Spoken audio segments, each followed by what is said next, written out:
C'est rare quand même qu'on voit tous les pasteurs ensemble, hein, faire de la louange puis tout ça. On ne pensait pas qu'il y avait autant de talent, hein? Quand même. Hein?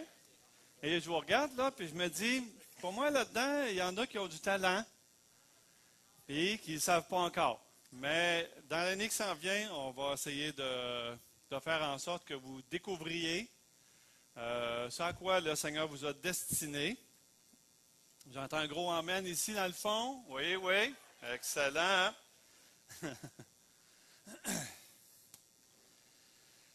Et merci.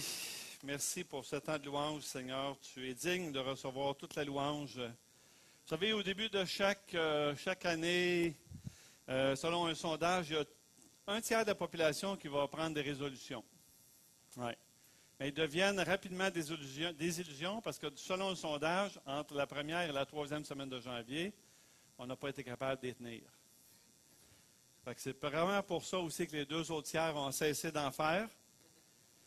Et des fois, on se dit, pourquoi un journaliste américain, Dave Barry, dit que nos résolutions ne sont pas d'abord réalistes.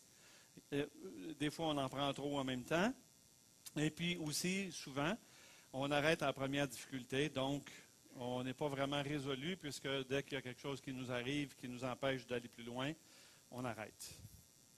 Une clé, cependant, pour prendre des résolutions pour la nouvelle année, ce serait de choisir un but que vous risquez raisonnablement d'atteindre. Ça, c'est une belle clé. Maintenant, on va parler de ça. Vous savez, des buts irréalistes, c'est comme d'ici le mois de février, je vais avoir perdu 25 livres. But réaliste, je vais probablement avoir perdu 1 à 2 livres d'ici février. But irréaliste, je vais apprendre à parler chinois. But réaliste, je vais commander du chinois.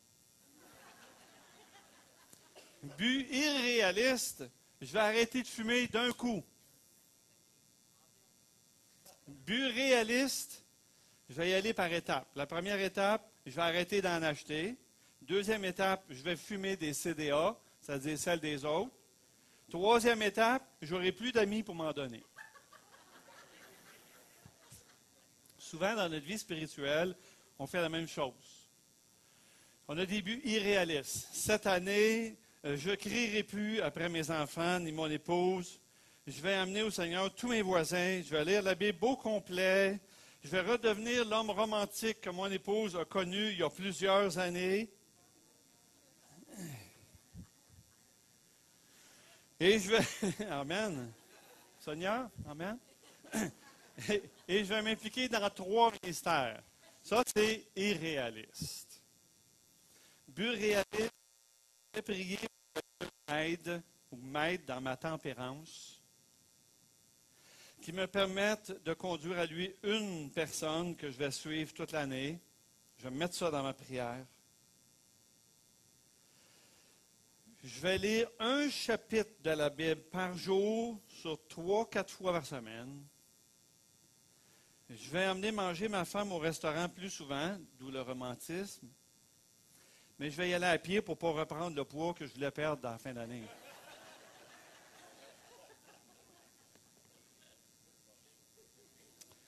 Et je vais commencer à examiner quels sont mes dons et quels sont les besoins de l'Église pour exercer un ministère utile. Le psaume 76, 12 nous dit « Faites des vœux à l'Éternel votre Dieu, mais accomplissez-les. »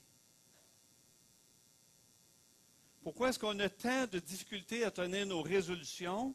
Bien, parce que trop souvent, on essaie d'aller en avant de prendre le temps de regarder en arrière. Ce qu'on va aussi faire pendant quelques minutes. Quelqu'un disait, si nous ne retenons pas les leçons du passé, nous sommes condamnés à répéter les mêmes choses année après année. Et c'est ce qu'on veut? Non. On va être capable de dire, dans ma vie chrétienne, j'aimerais ça être capable de dire, l'année prochaine, je vais être une personne qui va avoir été plus loin, qui va avoir fait mieux. vais être une meilleure personne. Je vais avoir fait plus de choses pour Dieu. Je vais avoir été moins mauvais. Et ça, c'est important. Puis d'ailleurs, quand on suit un cours de conduite, l'instructeur nous dit toujours, regarde dans ton rétroviseur, dans ton angle mort, avant de changer de ligne, avant de te tasser, avant même d'accélérer, pour voir si la route est libre. Y a-t-il dans notre manuel de conduite 2015 des erreurs de conduite? Des paroles mauvaises dites à quelqu'un autour de nous autres. Des pardons qu'on n'a pas accordés. Est-ce qu'on a blessé le long de notre route quelqu'un? Est-ce qu'on fait par habitude des choses qu'on devrait corriger pour aller plus loin cette année? Refuser de régler certaines choses même comme si tout allait disparaître parce qu'on vient de changer d'année. Le psaume 139, les versets 23 et 24 nous dit « Sonde-moi, ô Dieu, et connais mon cœur.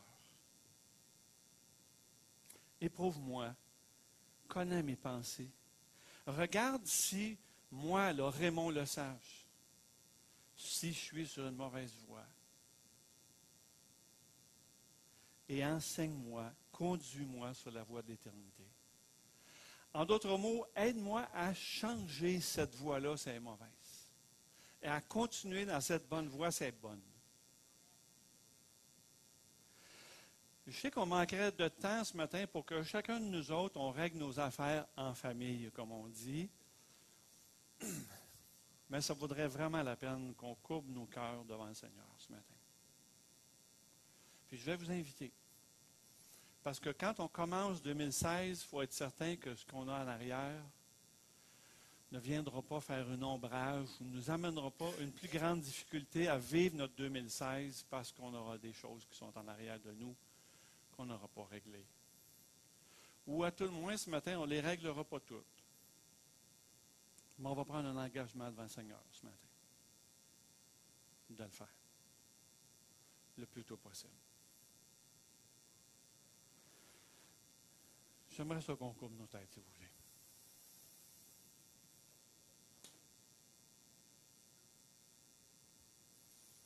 Seigneur, on aimerait présenter nos vies devant toi ce matin pour que tu nous aides à commencer cette nouvelle année avec un cœur pur. Des mains blanches. À nous montrer dans les jours qui s'en viennent ce qui ne va pas. Ce qui a besoin d'être pardonné, d'être adressé, franchement, discuté, réglé avec ma femme, mes enfants, mon pasteur, mes amis, mon église, mes voisins. Mais j'aimerais ça, Seigneur, qu'on soit capable tout de le faire avec un cœur sincère en disant « J'ai péché, moi seul, contre toi. Contre un tel ou une telle, dans telle ou telle situation. Et je ne veux pas trouver d'excuses, Seigneur. Je ne veux pas même mettre une réserve. J'ai fait ça parce que. Non. Je veux porter, moi, la responsabilité pleine et entière de ce que j'ai fait ou pas fait. Sans aucune hésitation, Seigneur, j'aimerais que tu nous aides à être vraiment résolus de ne pas recommencer et de me donner un cœur, une attitude qui va me permettre de demander pardon lorsque je vais le refaire. Parce que je sais, ça va peut-être arriver. Je te le demande dans le précieux nom de Jésus. Aide-nous. Aide-nous, Seigneur. Amen. Amen. Est-ce qu'on peut rendre grâce au Seigneur pour sa miséricorde, son pardon, sa patience, son amour envers nous? Est-ce qu'on est capable de dire une chance qui est là? Hein? Est-ce qu'on peut lui donner une bonne main au Seigneur? Oui, Seigneur. Merci. Merci d'être patient. Merci d'être patient. Et Paul dira aux Philippiens, dans le chapitre 3, versets 13 et 14, « Oubliant ce qui est en arrière maintenant, me portant vers ce qui est en avant. » Donc, on va essayer de commencer cette année-là comme ça. Mais pas juste en disant j'ai fait des erreurs, j'ai fait des péchés, il y a des choses que je n'aurais pas dû faire, que je ne voudrais pas faire. Mais il y a aussi les bons coups. Et ça aussi, il faut mettre ça en arrière. Parce que c'est bien le fun, là. L'Église Fusion a eu une belle année 2015. Amen. Ben oui, ben oui. En tout cas, moi, c'était une belle année pour moi. J'ai péché 1875 fois, je pense. Mais d'habitude, c'est pire que ça. Il y a eu plus de 60 personnes de plus dans l'Assemblée juste au cours de cette année 2015. Chaque semaine. De nouvelles âmes qui se sont converties. Amen. Plus de personnes en formation théologique.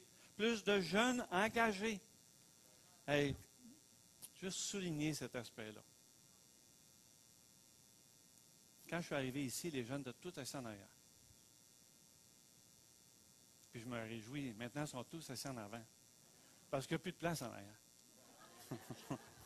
C'est pas vrai, c'est pas vrai.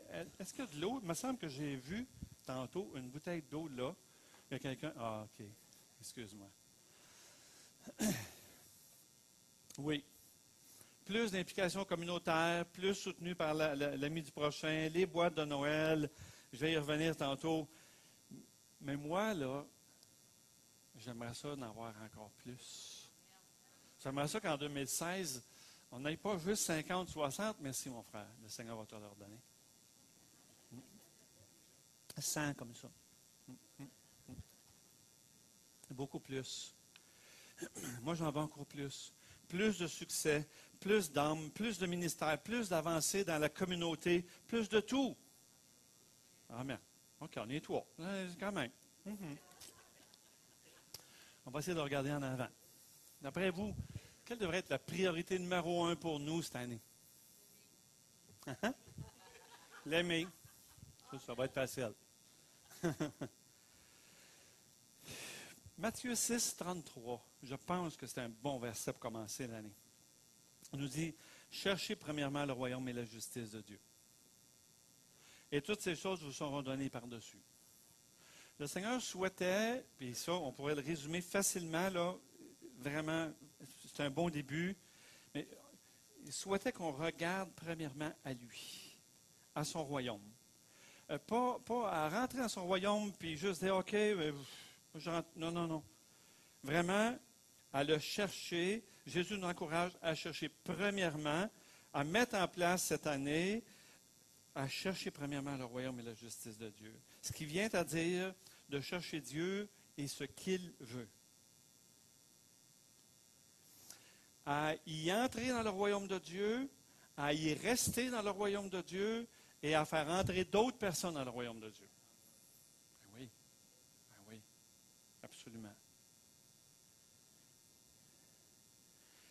Et l'aspect qui est intéressant dans ça, c'est qu'il y a un ordre simple, c'est-à-dire chercher premièrement le royaume et la justice, mais ça ne vient pas tout seul. Ça vient avec une belle bénédiction, une belle promesse. Et toutes ces choses vous seront données en plus. Mais c'est quoi ça, toutes ces choses? Chercher premièrement le royaume de Dieu, c'est notre responsabilité. Et malgré que nous contrôlons très peu des aspects de notre vie, nous pouvons choisir de chercher le Seigneur quand même. Notre santé, par exemple, peut aller super bien une bonne partie de l'année, puis tout d'un coup, du jour au lendemain, pouf! Notre frère Serge, notre soeur Evelyne, notre frère, occasionnellement, des frères, des sœurs, différents endroits, différentes occasions au cours de l'année ont eu des choses, des malaises, toutes sortes de choses. Notre emploi, on a un emploi qui est vraiment le fun, qui est payant, qui me permet de m'épanouir, puis tout d'un coup, du jour au lendemain, pouf, on peut le perdre. On vient de dire qu'il faut rationaliser, on a aboli un poste et c'est le mien qui est fermé.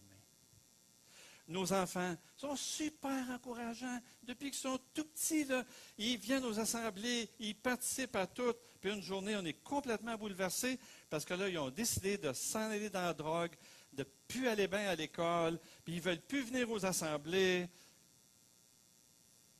Est-ce que ça peut arriver? Ben oui. Nos épouses peuvent nous traiter comme si nous étions des rois, comme la femme d'Abraham a dit, comme si on était des seigneurs. Oui, mon Seigneur, nous disent-elles occasionnellement. Puis du jour au lendemain, on se dit, ben pourquoi qu'elle ne le fait plus?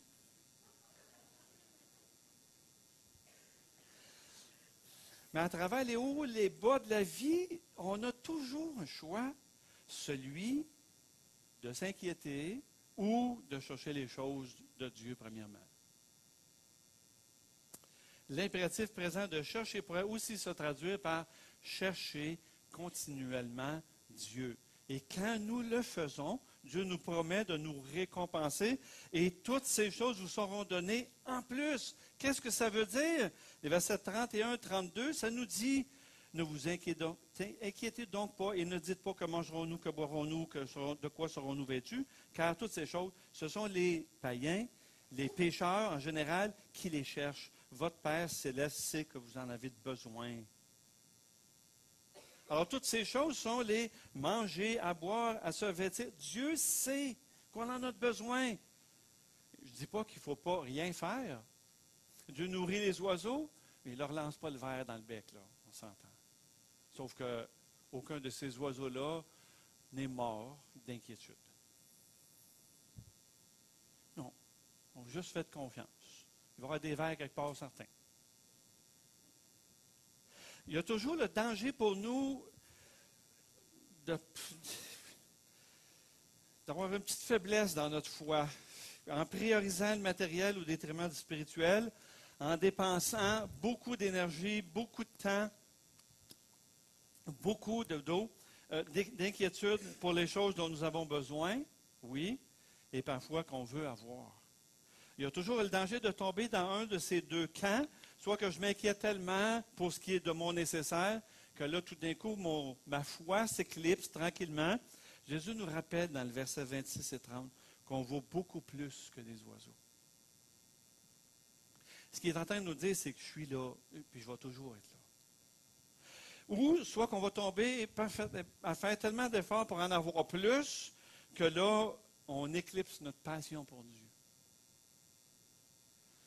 Et notre passion pour Dieu, ben, c'est ce qui va faire en sorte qu'on va avoir une belle vie chrétienne, puis qu'on va être content d'appartenir au Seigneur, puis on va aller de l'avant. Et puis, souvent, le problème est celui des pharisiens, c'est de croire que plus que j'en ai, mieux je suis, plus Dieu me bénit.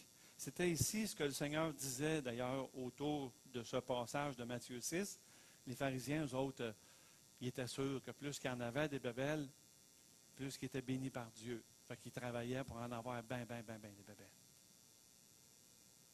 Mais c'est vraiment là le sens de notre vie, de notre existence.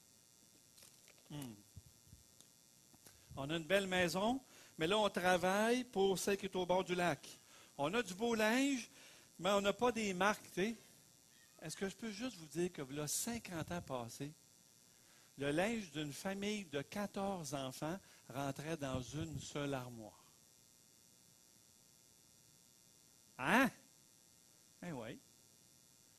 Une paire de culottes propres et une paire de culottes courtes et une paire de culottes longues pour dehors. Une coupe de bobettes avec ça, pas de camisole, un gilet, 2 gilets et c'est tout. Je le sais, je suis de cette époque. On était 450, nous autres, dans notre famille à l'orphelinat.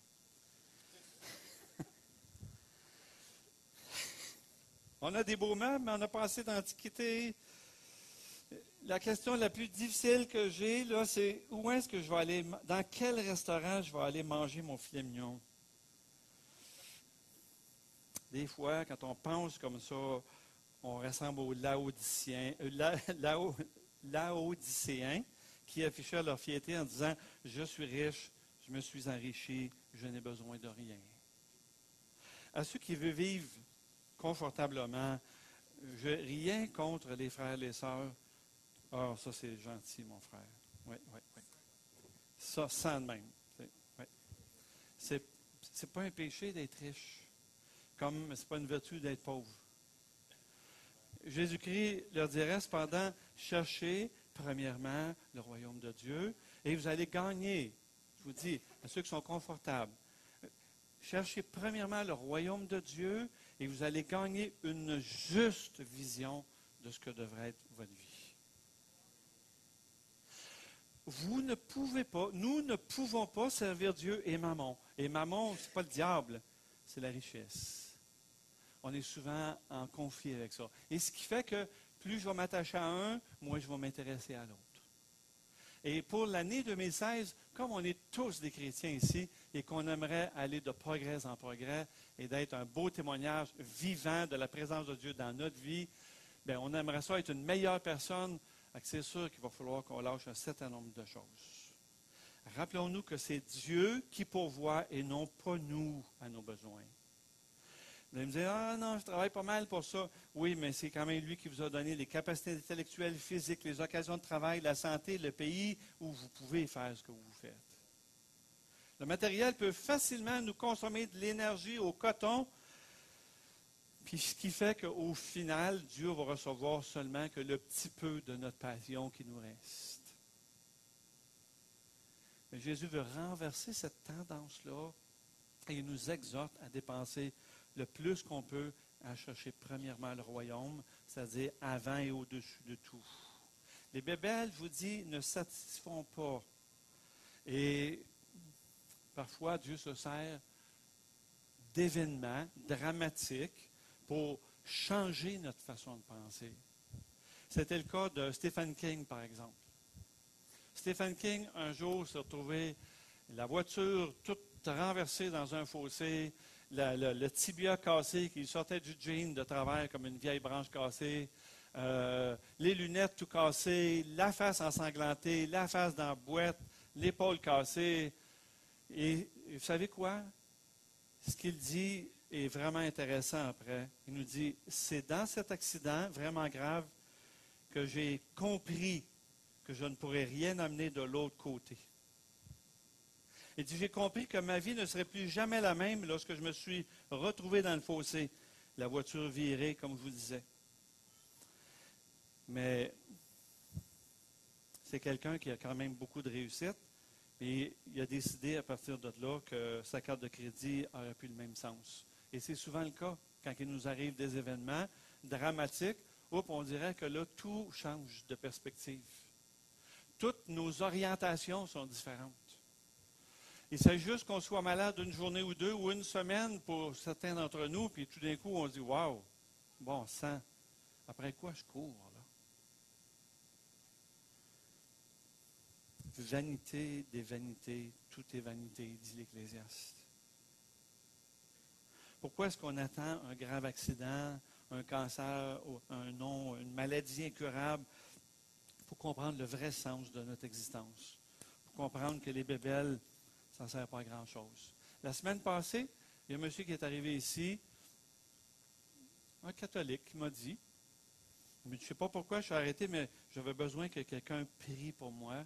Parce que j'ai dit pourquoi? Mais il me dit parce que je suis malade. Je suis malade depuis le mois de juin et je ne sais pas combien de temps qu'il me reste. Il me disait qu'il n'était pas prêt à partir. Mais j'ai dit, pourquoi vous n'êtes pas prêt à partir? Il dit parce que je n'ai rien fait pour Dieu, je n'ai rien fait pour les autres. J'ai fait juste des choses pour moi maintenant. Jusqu'à maintenant, j'ai fait juste ça.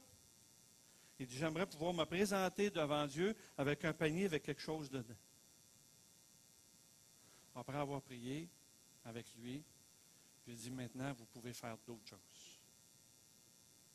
Vous pouvez réorienter votre existence, mon ami. Stephen King a compris lui aussi que ni les bébelles, ni ses actions en bourse, ni sa maison, ses voitures, ni son compte à banque pourraient faire quelque chose quand il était dans le fossé. Mais la plus belle leçon qu'il a compris, et puis j'aimerais ça, qu'on puisse la comprendre nous autres aussi, qu'on puisse la saisir, parce que l'essence du message va aller autour de ça. C'est qu'il a réorienté ses priorités, qu'il dit, et j'ai fait le vœu suivant, de faire de ma vie un très long cadeau pour les autres. Il le dit en moins long que ça, parce que c'est un anglophone, il dit « one long gift to others ». de faire de sa vie un très grand cadeau, très long cadeau pour les autres. Je trouvais ça le fun comme pensée. Au moins, il a retenu une leçon. Mais pour les chrétiens, on est appelé à aller un petit peu plus loin que ça. Dans sa lettre aux Romains, dans le chapitre 12, l'apôtre Paul va dire « Je vous exhorte donc, frères, par les compassions de Dieu, à offrir vos corps comme un sacrifice vivant, saint, agréable à Dieu, ce qui sera de votre part un culte raisonnable. » Donc, on dit dans Matthieu 6, « Recherchez premièrement le royaume », et après ça, on dit « Maintenant que je suis dans le royaume, offrez vos corps en sacrifice. » C'est le fun.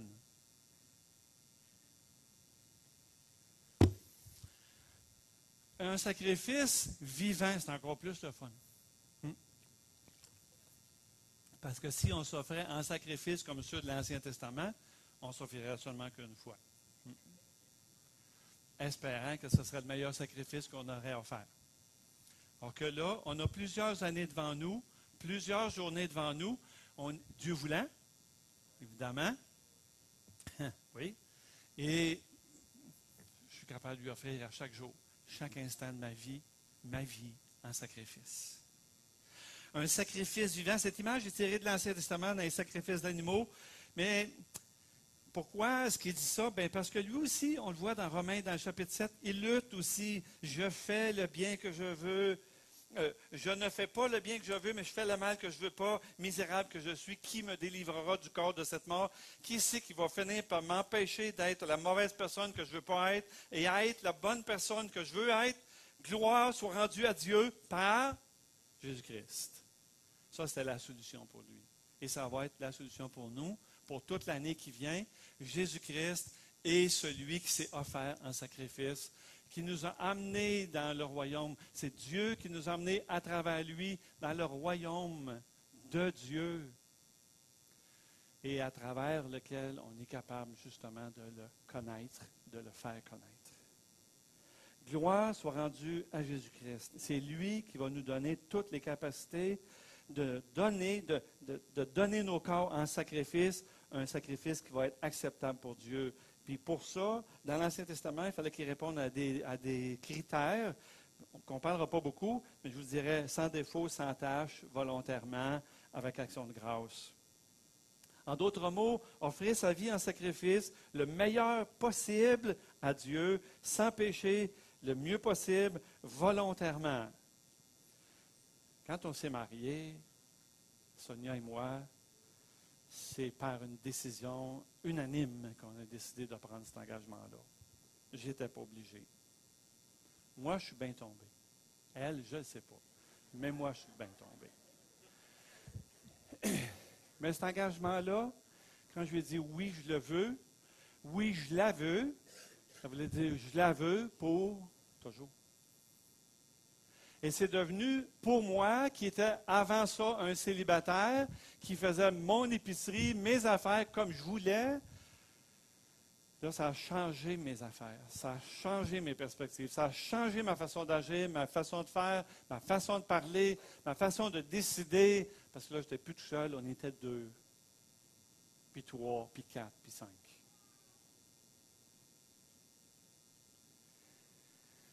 Laissez-moi illustrer mon propos afin d'offrir nos corps en sacrifice vivant. Une fois, dans un champ, il y avait une vache et un cochon qui broutaient ensemble. Et ce cochon, cette vache broutant ensemble, un jour, le porc dit à la vache, « Moi, je ne comprends pas. » La vache dit, « Qu'est-ce que tu ne comprends pas? » « Moi, je ne comprends pas comment ça se fait que toi, la vache, les gens t'aiment plus que moi, le porc. Alors que toi, dans le fond, tout ce que tu donnes dans la vie, c'est du lait, un petit peu de crème, un petit peu de beurre. Alors que moi, au complet, les gens mangent mes oreilles, ma langue, ma tête, mes jambons, mes côtelettes, mon foie, mon filet. Ils mangent tout, mes pattes de cochon, ils les mangent toutes. La vache de le regarder, et de lui répondre? Probablement que la différence est celle-là. C'est que moi, ce que j'ai, je le donne lorsque je suis vivante. Alors que toi, tu fais juste donner ce que tu as une fois mort. Un sacrifice vivant. C'est ça que Dieu veut. Qu'on soit capable de donner juste qu'est-ce qu'on a. Juste qu'est-ce qu'on a. À l'impossible, nul n'est tenu, dit le proverbe. Mais au possible, par exemple, Dieu s'attend de le recevoir. Vous êtes déçus de ne pas pouvoir offrir à Dieu le meilleur de vous-même en sacrifice, parfois souillé par le péché, pas toujours volontiers. Bien, bienvenue dans le club. Il y en a juste un qui l'a fait, c'est le Seigneur Jésus. Mais il s'est engagé à nous aider à être les personnes qu'il veut qu'on soit. Mais Paul nous rappelle cependant comment un sacrifice peut plaire à Dieu. Et on le voit dans Romains, dans le chapitre 2, verset 12. Ne vous conformez pas au siècle présent, mais soyez transformés par le renouvellement de votre intelligence, afin que vous discerniez quelle est la volonté de Dieu, ce qui est bon, agréable et parfait. Donc, il est possible d'offrir à Dieu des sacrifices vivants. Et deux petites conditions, en ne nous conformant pas au siècle présent et en étant renouvelés dans notre intelligence. Eugène Peterson dit, traduit la première partie de ce verset, « Ne devenez pas si bien ajustés à votre culture qu'elle vous fait comme un gant. » Quand notre façon de penser, c'est le miroir du monde, on est conforme au siècle présent. Quand vous êtes d'accord avec le mariage gay, avec l'euthanasie, avec la légalisation du pot, et on pourrait en mettre là, plein, vous êtes maintenant en accord avec le monde. Mais quand il y a un petit contraste, quand Dieu nous a appelés à être transformés, et tout ça fait en sorte que nous sommes des personnes changées. Transformer, ça veut dire changer de forme.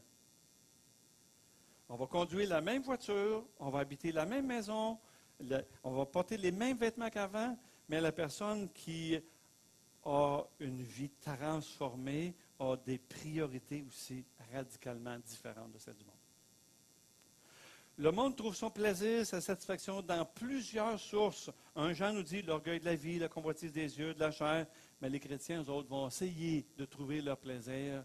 Et lorsqu'ils le découvrent, ils le découvrent dans le Seigneur. Il n'y a rien pour battre ça. Il y a un frère qui me disait qu'il est tout récemment converti, ça fait pas longtemps. Il dit, moi, j'ai tout essayé. Mais il n'y a rien pour battre le Seigneur. Et ce qui serait le fun cette année, c'est que pour le temps qu'il me reste, 10 minutes, c'est ça? Hein? 10? Mettons 15, là. Mettons, c'est juste pour vous faire languir un petit peu, là. J'aimerais ça qu'on soit capable de voir ensemble les transformations que Dieu veut opérer en nous, et parce qu'on va être capable de mesurer aussi tout au cours de l'année ces transformations-là, pour justement nous permettre de voir si on a fait un pas dans la bonne direction. Parce que c'est ça qui est le fun aussi. Admettons, là, vous dites, OK, j'ai décidé de perdre du poids. Qu'est-ce qui va être votre vérificateur? Qu'est-ce qui va être la chose qui va vous permettre de mesurer votre progrès? La balance. Très, très honnête, la balance. Elle va vous dire tout de suite, ça marche pas. Si vous avez perdu votre 2 livres.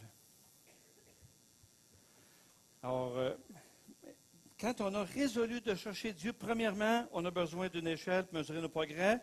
Alors, dans Romains, dans le chapitre 12, tous ceux qui ont lu la Bible, j'imagine que tout le monde vous l'avez. Alors, regardez avec moi, dans Romains, dans le chapitre 12, les versets 9 à 21.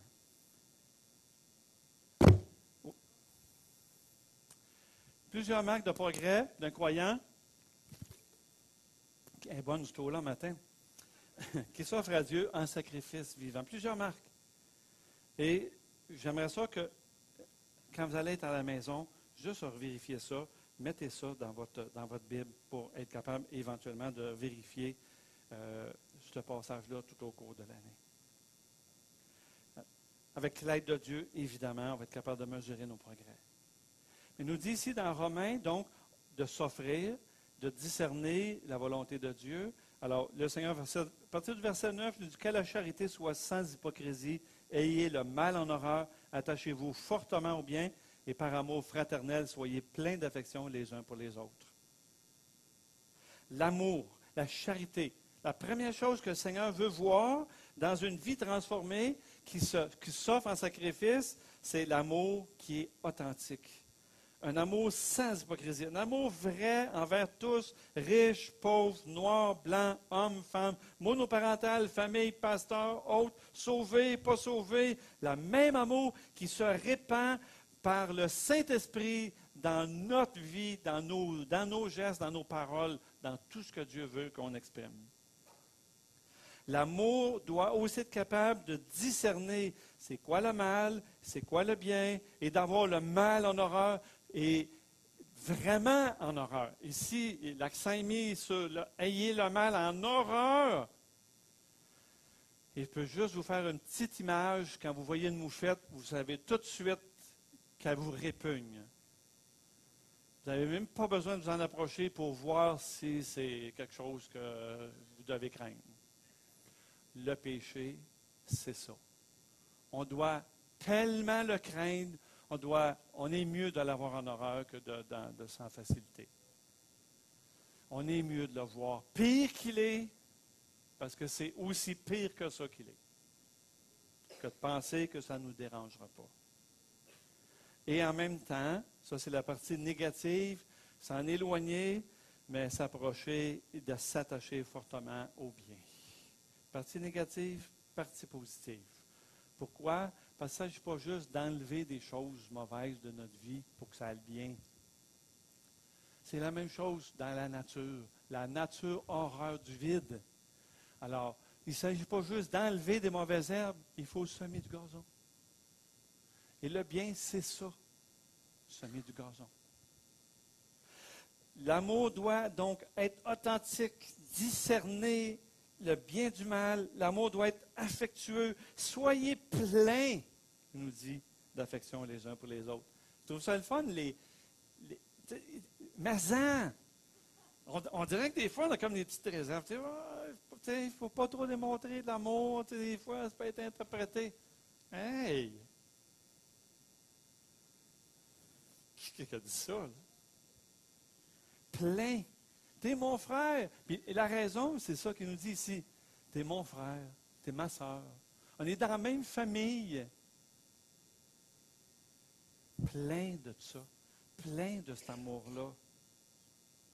L'amour doit user de prévenance réciproque. Les autres en avant de moi, comme étant au-dessus de moi. Jésus, vous savez pourquoi il a lavé les pieds des disciples? Il voulait leur montrer. Même s'il était le roi des rois, le seigneur des seigneurs, il était capable de s'humilier pour ses disciples en leur lavant les pieds. La partie la plus basse que quelqu'un pouvait avoir avant de mourir, c'était ça. Être l'esclave des autres. Le Seigneur dit, bien, si moi je le fais, pourquoi vous ne le feriez pas? Pourquoi vous ne vous serviriez pas les uns les autres? Pourquoi vous ne considéreriez pas les gens au-dessus de vous? Comme ça va être plus facile de les servir. Parce que c'est nous, généralement, qui sommes au-dessus. Et on a de la misère à s'abaisser quand on est trop haut. L'enthousiasme. L'autre chose que le Seigneur veut voir dans une vie transformée qui s'offre en sacrifice. Ayez du zèle et non de la paresse. Soyez fervents d'esprit, servez le Seigneur. Fervent. Dans ce contexte-là, c'est comme l'ébullition, là, quelque chose qui est à la veille de bouillir. Je vais vous demander d'écouter cette vidéo-là qui va durer 12 secondes. Mais regardez-les bien.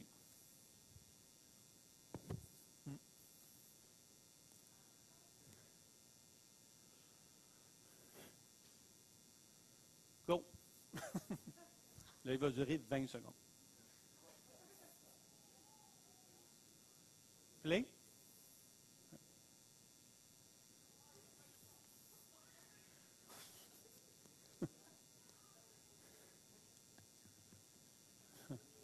du son?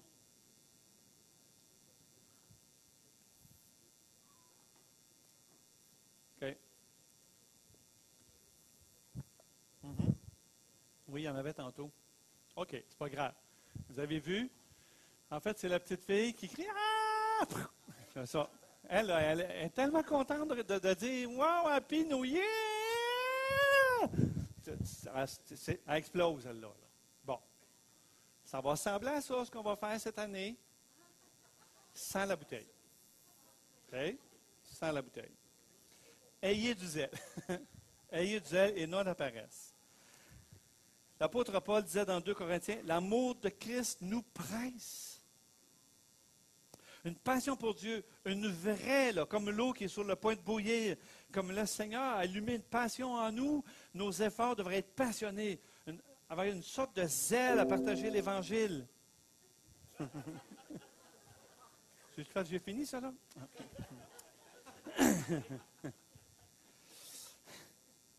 À prendre soin de notre famille, un zèle, à prendre soin des gens qu'on aime, à servir le Seigneur sans relâche, avec assiduité, avec ferveur d'esprit, à faire un ministère, un service, quel qu'il soit, mais avec le même zèle. Placer les autos dehors, c'est aussi important que de prêcher ici. Faire le café, c'est aussi important. Faire la cuisine en bas pour les personnes âgées. Ah, on fait de la cuisine en bas? Non, mais on va en faire.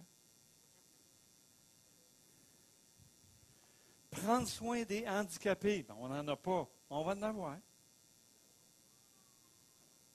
Enseigner à un, prendre soin des gens, être à la garderie. Tout ça, il va en avoir. Ah oui, une résidence de personnes âgées.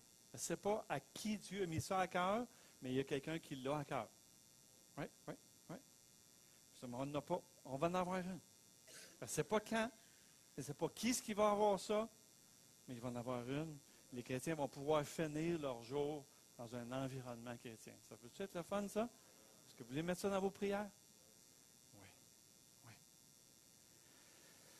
Et si le ministère que Dieu met dans votre cœur n'existe pas, inventez-les. Allez voir les pasteurs avec ça, puis ayez du zèle. Si ça ne marche pas d'une manière, ça va marcher autrement, c'est sûr, mais offrez vos corps en sacrifice. Il y a un film québécois qui disait « Think big ». Pourquoi est-ce qu'il voulait qu'on « think big » ? Parce que Dieu est big. J'aimerais ça que vous compreniez ça de même. Dieu est grand, on est capable de faire des grandes choses. Je ne sais pas qu'est-ce qu'il nous réserve, mais il nous réserve des grandes choses. Est-ce que vous êtes prêts? Non seulement l'enthousiasme, mais on va aussi avoir besoin de patience. Il nous dit, réjouissez-vous en espérance, soyez patients dans l'affliction, persévérez dans la prière. Paul ici va balancer l'enthousiasme avec les résultats parfois qu'on va avoir. C'est le fun d'avoir des résultats, c'est le fun d'avoir des âmes sauvées, c'est le fun d'avoir des nouvelles personnes se joindre à l'Église, de voir des nouveaux ministères. C'est vraiment, mais vraiment intéressant. Et c'est excitant. Mais servir le Seigneur, ça vient aussi avec un prix à payer parfois.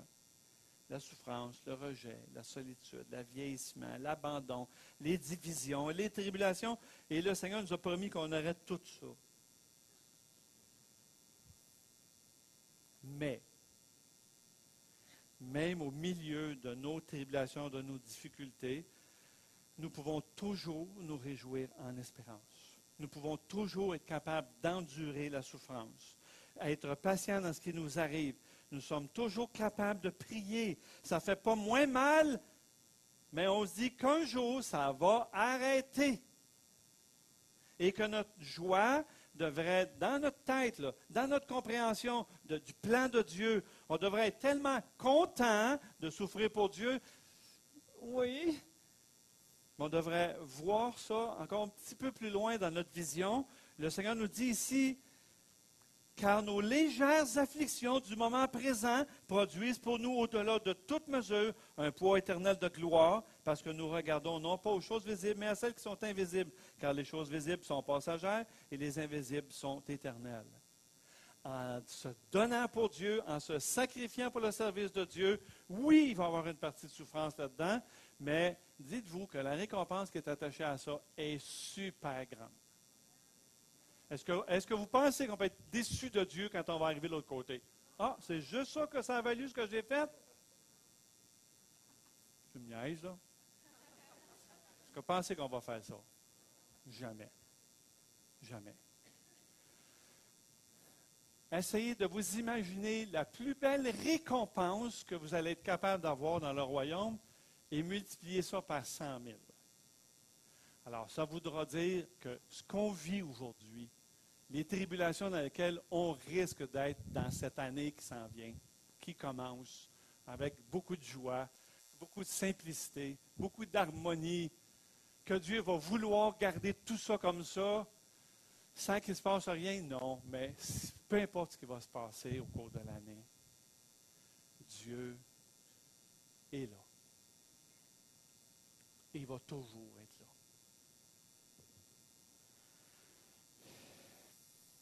Et ce qu'on va souffrir, c'est rien à côté de ce qui s'en vient.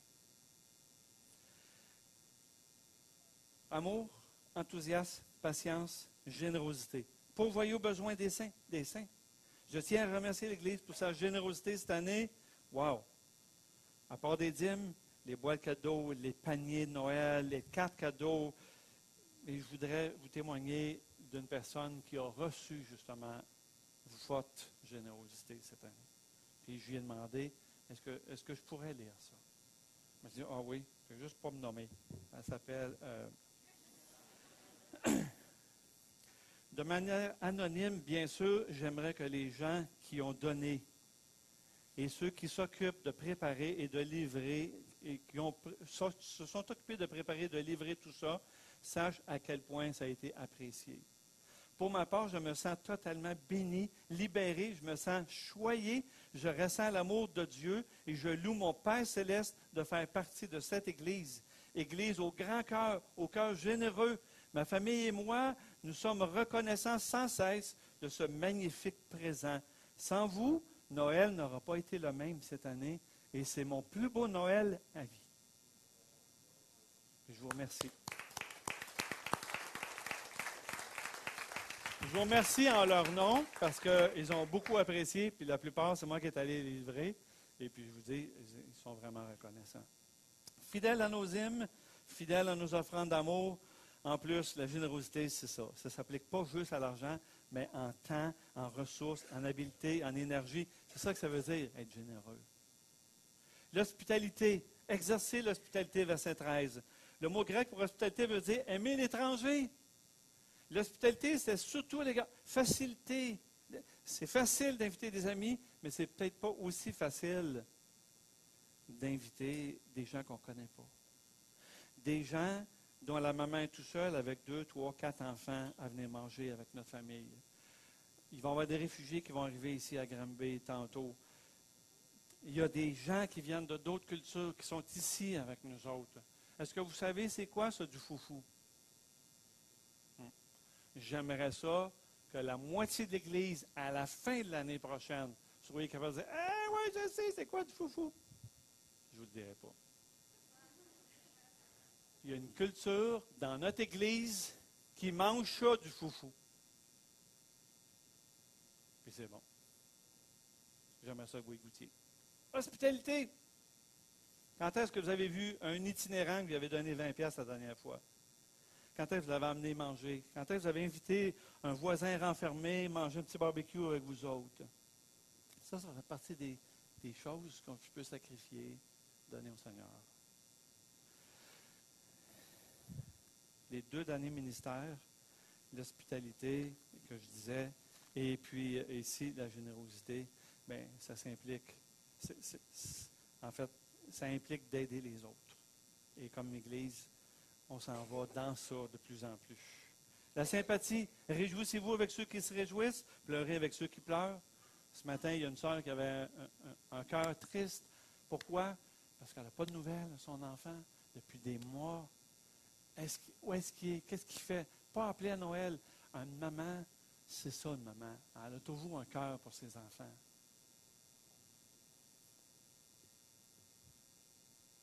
L'Église, fusion. va aussi avoir un cœur pour les gens qui souffrent. C'est plus facile d'aimer, de contacter, de se tenir avec des gens qui sont de bonne humeur tout le temps comme moi, que des gens qui souffrent. C'est sûr.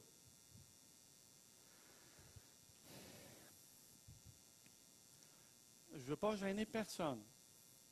Je veux juste inviter les gens qui sont seuls dans l'Église, les gens qui élèvent des enfants seuls dans l'Église, les gens qui sont célibataires, des personnes âgées qui vivent seules. Juste vous lever, juste comme ça, juste 10 secondes.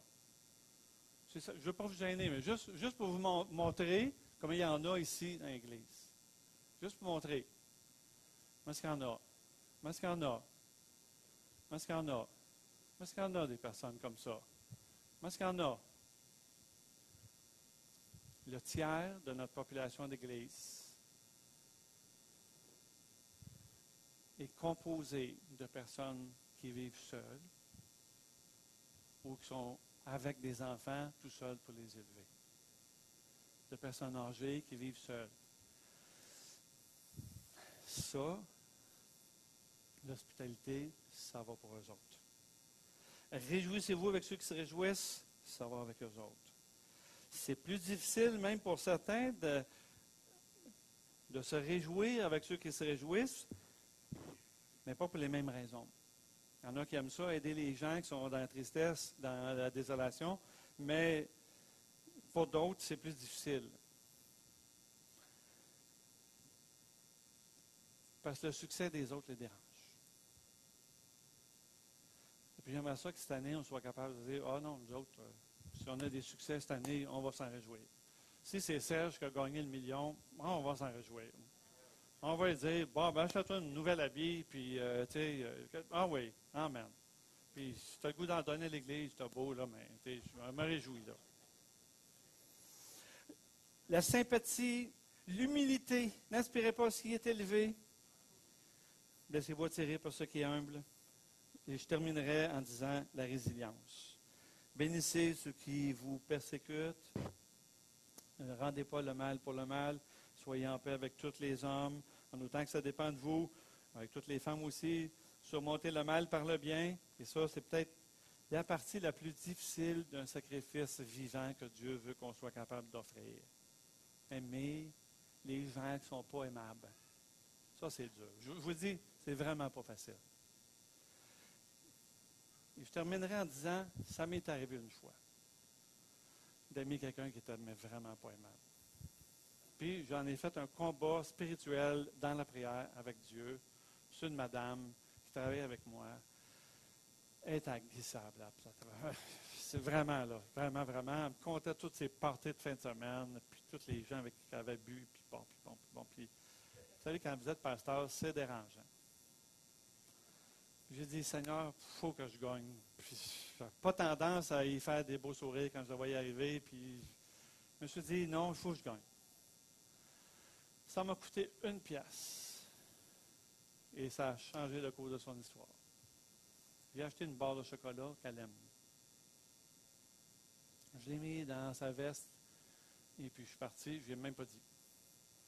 Elle a cherché dans la résidence de personnes âgées où on travaillait tous les deux ensemble toute la journée pour savoir qui c'est qui avait mis cette barre de chocolat-là dans ses poches. Et la dernière personne qui est venue voir, c'était moi. On était 90 dans la bâtisse. Elle n'avait pas le choix de me poser la question, tu toi qui as fait ça? J'ai dit oui. Elle est partie à pleurer.